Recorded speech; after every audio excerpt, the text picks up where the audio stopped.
వారంలో 5వ అధ్యాయంలో మనం చూసిన లేఖన భాగము ఏమని చదువుకున్నామంటే ఆ యొక్క 5వ అధ్యాయము 1 నుండి 2 వచనాల వరకు 2 వచనాల వరకు చదివి అలాగే మన నిజంగా 20 వచనాల వరకు కూడా ఆ లేఖన భాగాన్ని మనం చదువుతున్నాం. అందులో మనం చూస్తాం ఆ పవిత్రాత్మ పట్టిన వాడు స్థితి గతి వాని యొక్క జీవితం. అంటే నిజంగా లోకంలో చాలా మంది మన నిజంగా ఏం చేస్తారంటే, దేవుడు చెప్పాడు చీకట్లో ఉన్న వాటిని నేను రహస్యంగా వెలుగులో చేస్తాను, చెవుల్లో చెప్పిన వాటిని మన నిజంగా ఎక్కడ చేస్తానన్నాడు, మన నిజంగా విద్యల మీద ప్రకటించినట్టుగా చేస్తున్నాడు. అలాగున మన నిజంగా ఏది కూడా దాచబడదు అని, ఏది కూడా మరుగున వంచబడదని చూసుకున్నాను. అయితే నేను దినంలో మన నిజంగా మరుగుపరచాలని, దాచబడాలని చాలా చాలా మన నిజంగా వారి జీవితాలను మన నిజంగా అలాగే మరుగుగా ఉండాలి.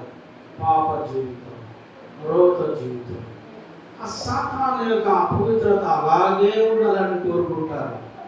వాడు అన్న మాటలు అవే కదా, వాడు పలుకుతున్న మాటలు అవే కదా. యేసు ప్రభు ఆ యొక్క దోణి తీయగానే ఎక్కడ వచ్చినాడు? యేసు ప్రభు పిలిచినాడు అక్క పిలవలే.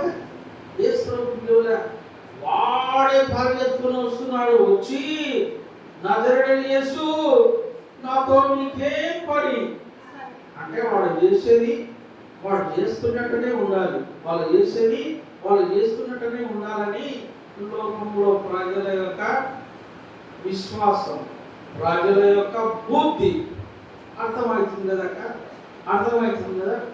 నిజంగా వారి బుద్ధి నిజంగా మా బుద్ధి బాగలేదు, మేము సర్చ్ చేసుకున్నామని అనుకుంటే బాగుంటుంది కదక్క, బాగుంటుంది కదమ్మా. అయితే బుద్ధి సర్చ్ చేసుకుంటే ఇష్టం లేదు. అందుకోసమే మన నిజంగా వాడు ఏమైనాడంటే, వాడి బుద్ధి సరిలేక వాడు సంఖ్యల చేత కట్టివేసినప్పుడు కూడా వాడు ఏమైనాడు? తుత్తడిగలు చేశాడు సంఖ్యలు. వాడిని ఎవరు సాధుపరచలేకపోయారు, గ్రామస్తులు ఎవరు కూడా. నిజంగా ఇప్పుడు ఎవరు సాధుపరచలేనప్పుడు ఏమైపోయినా మరి విపరీతంగా నిజంగా తను తాను కొట్టుకుంటున్నాడు, తను తాను గాయపరుచుకుంటున్నాడు. వాని గాయాలు, రక్తం అదంతా మన నొప్పి లేదు వరకు సాతాను పట్టిన ఆ యొక్క గాయాలు, ఆ రక్తము మన నిజంగా ఇంకా ఏమాత్రం కూడా కుటుంబాలు వినికిడి, బంధు ప్రీతి, అలాగే సమాజ ప్రీతి లేదు. ఆ యొక్క సాతాను చేనాదయం పట్టిన అందరినీ సర్వనాశనం చేసేది ఆ యొక్క సాతాను యొక్క లక్షణం. అందుకోసంగా మన నిజంగా ఏమైపోయినట్టుగా చూస్తున్నాం. అయితే మన నిజంగా ఆ కుటుంబంలో, ఆ సమాజంలో, ఆ గ్రామంలో మన నిజంగా అలాంటి మన నిజంగా వ్యక్తులు ఉన్నారనుకోండి. అందుకోసమే పూర్వము ఆదిలో పాత నిబంధనలో చూస్తే నిజంగా మనం చూస్తాం, ఆ యొక్క మొలెకు దేవతకు మన నిజంగా ఏం చేశారంట? సంధ్యాకాండంలో మన నిజంగా ఈ విధంగా లేఖన భాగాలను అనుసరిస్తూ వారి పిల్లలను మన నిజంగా ఏం చేస్తున్నారంటే, మొలెకు దేవతలకు బయలు రాజుల గ్రంథంలో కూడా అలాగే సంఖ్యాకాండంలో చూసినప్పుడు ఏం చేస్తారంట? వారి పిల్లలు మొలెకు దేవతలకు బలిగా అర్పిస్తున్నారని. అంటే నిజంగా వారి లక్షణము ఏమైందంటే, సాతాను యొక్క మరి నిజంగా ఆ యొక్క సాతాను ఎలాంటిదంటే, ఎంతమంది అంట?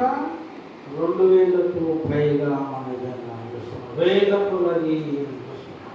అటువంటి దురాత్మ పట్టిన వాడు మన నిజంగా ఏమైపోయినాడంటే, అతని విషయంలో పశ్చాత్తాపం ఏమాత్రం లేక ఇంకా దేవుని గొప్పని మాత్రమే తెలుసు కాబట్టి ప్రజలు ఎవరు ఏం చేయలేకున్నారు కాబట్టి గ్రామం కూడా ఏం చేయలేకున్నది. ఆ గ్రామం, ఆ దేశం ఏం దేశము? నిజంగా గెరేషనీల దేశము. ఆ దేశంలో ఎవరు లేరంట? దేవుని నమ్మిన బిడ్డలు లేరు, యూదులు లేరు. అందుకోసమే నిజంగా ఆ దేశం నిజంగా ఏమేమి పోషణ ఉన్నది? పందులు రాసే నిజంగా పోషణ ఉన్నది. ఎందుకు నిజంగా ఇవన్నీ జ్ఞాపకం చేసుకోవాలంటే లోకంలో అదే జరుగుతున్నది. దేవుడు సాతానుకు ఎక్కువ లోబడేవారిని, అబద్ధమును ప్రేమించేవారిని, నిజంగా నిజదైవికం ప్రేమించేవారికి, నిజదైవికం ప్రేమించిన వారికి వారి స్థితిగతి అలాగే ఉంటున్నట్టుగా చూస్తుంది. వారు ఏం చేస్తున్నారో తెలియదు, ఆ తగాద ఎందుకు వస్తున్నదో తెలియదు, ఆ తగాద ఎంతవరకు కొనసాగుతున్నదో కూడా తెలియదు. అయితే ఆ తగాద నుండి వారి కుటుంబాలు, వారి పిల్లలు ఏమైపోతున్నారో కూడా తెలియనట్టుగా చూసుకుంటున్నాం. అయితే సూక్ష్మంలో మోక్షం అని ఉండదు. అయితే ఆ తగాద కారణమైన వ్యక్తులు నిజంగా నన్ను బట్టే కదా ఈ యొక్క తగాద వచ్చింది. అయితే అక్కడ ఉన్నవాడు, ఇక్కడ ఉన్నవాడు ఎప్పుడైతే తెలుసుకుంటారో నిజంగా తగాద ఎందుకు వస్తుందో, కొంత ఆ తగాద పదే పదే వస్తుందంటే గమనించగలుగుతారు అనుభవజ్ఞుడు. కదమ్మా, కదక్క, ఎవరు ఈ తగాదకు కారకులు, ఎవరు నిజంగా ఈ తగాద పెడుతున్నారు అని తెలుసుకుంటారు. తెలుసుకొని మన నిజంగా దాన్ని ఏం చేస్తారు?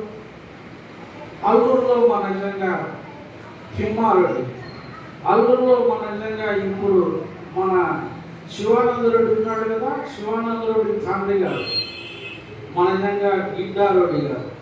అయితే వాళ్ళిద్దరూ ఒకే గ్రామంలోనే లీడర్షిప్, అలాగే రాజకీయం. అయితే అలా ఉన్నప్పుడు మన నిజంగా ఒకసారి ఏమైంది ఆ ఊళ్ళో? అయితే వాళ్ళిద్దరు కొట్లాడితే నిజంగా వాళ్ళు అనుకున్నారు తిమ్మారెడ్డి వాళ్ళు నిజంగా ఒకసారి ఏమైందో తెలియదు కానీ తిమ్మారెడ్డి పెద్దవాడు, గిడ్డారెడ్డి కొంచెం చిన్న వయసు. అయితే వాళ్ళు అనుకున్నారు, వాళ్ళు చెప్తుంటే మేము విన్నాం. అయితే వాళ్ళు అనుకున్నారు, అయితే ఒక దినము ఒక గ్రామంలో ఉన్న ఇటువారు అటువారు ఏమైపోయేవారట? బాంబులు ఉన్నాయి, కత్తులు ఉన్నాయి, వీళ్ళ దగ్గర రివాల్వర్లు కూడా ఉండేట. అయితే సీక్రెట్గా ఫోన్ చేస్తున్నానంట. అయితే పెద్దగా చెప్పాడు, చెప్పు అని చెప్పి మాట్లాడుకొని ఏం చేశారంట? ఆ యొక్క సుందరాపురము మామిడి తోట దగ్గరికి వెళ్ళినారంట. ఈ ప్రజలు ఆపాడు, ఎవరన్నా చెప్పినా మేము జవాబు చెప్తాము దానికి అడిగినాము.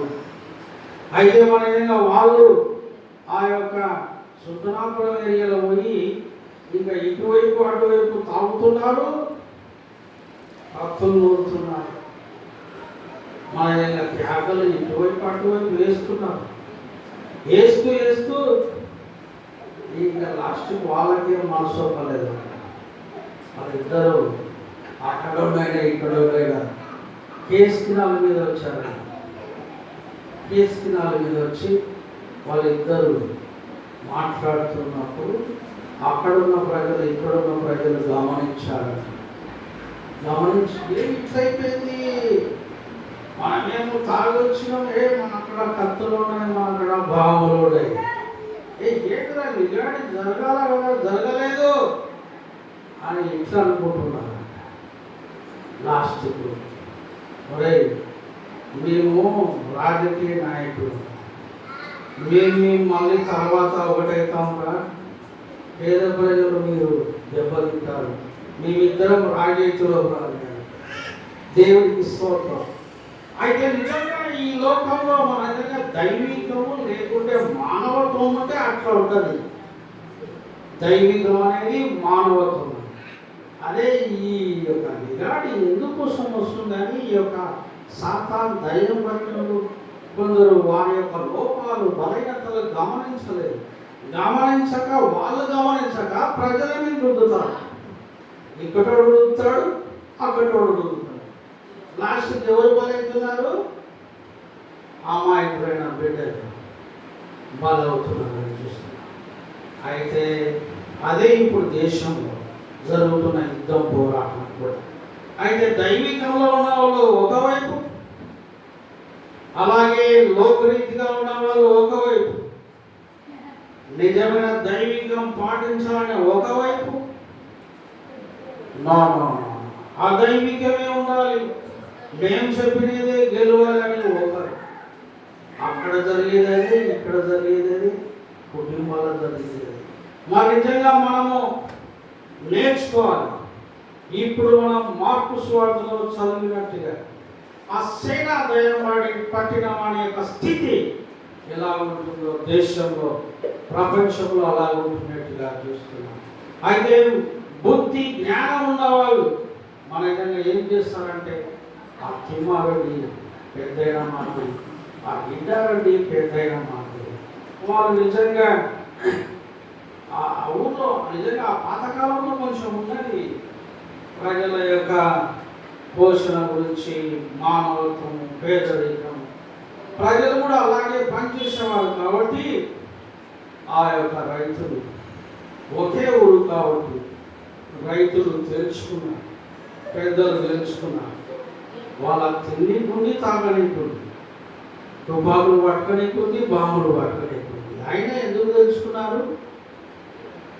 నా ఇంటికాడ పని చేసినాడు, నా శైలిలో పని చేసినాడు అని వాళ్ళు తెలుసుకున్నారు. అయితే నిజంగా కొందరికి బుద్ధి లోకరీతైన బుద్ధి ఉండదు, కానీ దైవికమైన బుద్ధి, మానవత్వమైన బుద్ధి కూడా ఉండదు కొందరికి. ఈ యొక్క సాతాను, ఈ సేనాదయం పట్టిన వాడి యొక్క స్థితే వీరికి ఏమాత్రం మన విధంగా ఇలాంటి వ్యక్తులకు ఎలాంటి పశ్చాత్తాపం అనేది ఉండదు. ఇంకా రేపుతూనే ఉంటారు. అది తెలుసుకోవాల్సిందిగా దేవుని వాక్యం మనకు తెలియజేస్తున్నట్టుగా చేస్తున్నాం. అట్లు నిజంగా తెలుసుకుంటే ఏ నాయకత్వం పనిచేయదు, దైవికమే మన పట్ల ఉంటుంది, దైవికమే మనకు పోరాడుతున్నట్టుగా చూస్తున్నాం. నిజంగా నా విషయంలో కూడా కొన్నిసార్లు తలుచుకుంటే మేము కూడా ఎన్నో మాటలు చేయాల్సింది. అయితే నిజంగా అది నేనేం చేశాను, దేవా మేము అట్లా చేస్తే కుటుంబం మరణం అవుతుంది, పిల్లలు మరణం అవుతారు అని. నిజంగా ఒకవేళ నిజంగా మీకు ఏదో ఇట్లా కనిపిస్తున్నదేమో వేస్ట్ మాటలని, ఖచ్చితంగా దేవుని వాక్యం అదే చెప్తున్నది అని మనం నేర్చుకోవాలి. అయితే ఎప్పుడైతే అలాంటి వినికిడి వస్తుందో ఆ యొక్క వ్యక్తులు మన యొక్క దైవికంలో ఎదుగుతారు.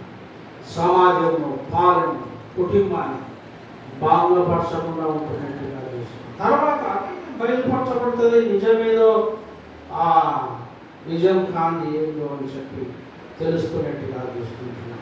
అందుకోసంగా మనము ముందుగా నిజంగా మన యొక్క పరిధిలో మనం ఉండేదానికోసం, నిజమైన దైవికంలో ఉండేదానికోసం ప్రయత్నం చేయవలసిందిగా చూస్తుంది.